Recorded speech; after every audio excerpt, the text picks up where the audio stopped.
ये class 9th का सवाल है। प्रश्नावली 2.2 का ये 8वां सवाल है। सवाल कह रहा है कि यदि x बराबर 3/2 बहुपद 2x² प्लस kx माइनस 12 का एक शून्यक है, तब k का मान ज्ञात करना है। तो हम क्या करेंगे, पहले लिखेंगे हम हल। हमें क्योंकि एक शून्यक है और हमें क्या करना है, k का मान ज्ञात करना है इस बहुपद में। तो शून्यक मेरा क्या दिया हुआ है, यहाँ पे लिखेंगे मान दिया है।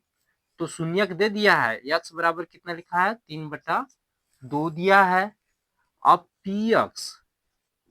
px बराबर हम क्या मानेंगे, 0 मानेंगे।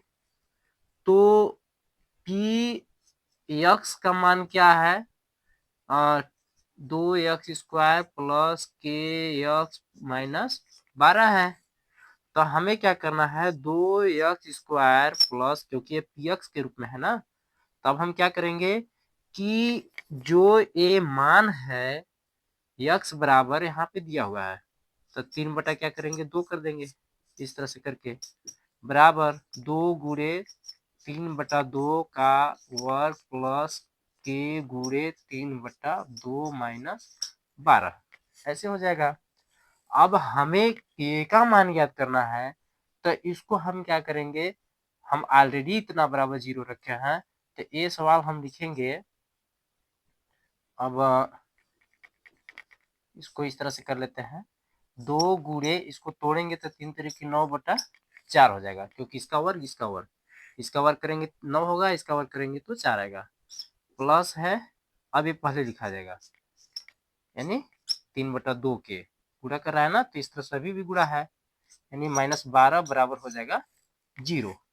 अब देखिए, क्योंकि k का हमें मान ज्ञात करना है, ये कटेगा, 2 दूना की 4, कितना बचेगा 9/2 बच जाएगा, प्लस 3k/2 माइनस 12 बराबर 0। इसका हर बराबर है, तो हर बराबर है तो ऊपर वाला क्या होगा, जुटेगा।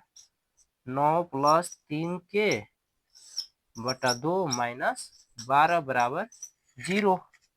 अब इसी तरह से और आगे जाएगा, तो ये तो जुड़ेगा नहीं आपस में। अब देखिए, इसका भी हर बराबर होगा, तो इसका भी हर बराबर होगा, तो क्या होगा 9 प्लस 3k माइनस इसका गुणा इसके साथ करेंगे तो कितना आ जाएगा 12 दूना 24, अब बट्टे में कितना है 2 बराबर 0। अब देखिए, अब करना क्या है, ये 2 यहाँ आ जाएगा, इसके साथ गुणा करेगा तो 0 हो जाएगा, क्योंकि 2 का गुणा 0 में करेंगे तो 0 होगा। तो बचेगा कितना 9 प्लस 3k माइनस 24 बराबर 0। अब ये देखिए, ये प्लस में है माइनस में है, घटेगा, तो कितना बचेगा 3k माइनस, क्योंकि बड़ा है ना, बड़ा के सामने माइनस का चिन्ह है, ये तो छोटा है, इसमें प्लस का चिन्ह है तो माइनस का चिन्ह लिखाएगा, क्योंकि बड़ा है ये, तो घटेगा तो कितना बचेगा 15। हाँ 15 बचेगा, -15 बराबर 0। तो 3k बराबर, इसको यदि उधर भेजेंगे तो क्या आ जाएगा, माइनस में तो प्लस में, अब k इधर रह जाएगा। अब 15 और इसको यदि उधर भेजेंगे तो क्या हो जाएगा, भाग में जाएगा, क्योंकि आपस में गुणा कर रहा है, ये कट गया। तो k बराबर कितना है, 3 × 5 = 15 हुआ ना, k बराबर आ गया 5। ये इस तरह से मान आया। मैं उम्मीद करूंगा कि आप लोग को अच्छी तरह से समझ में आ गया होगा, और आप इसी तरह से अगला सवाल खुद से हल करते रहिएगा। यदि समझ में नहीं आया तो कमेंट करके जरूर बताइएगा, मैं आपको सवाल बताने की कोशिश जरूर करूंगा। धन्यवाद।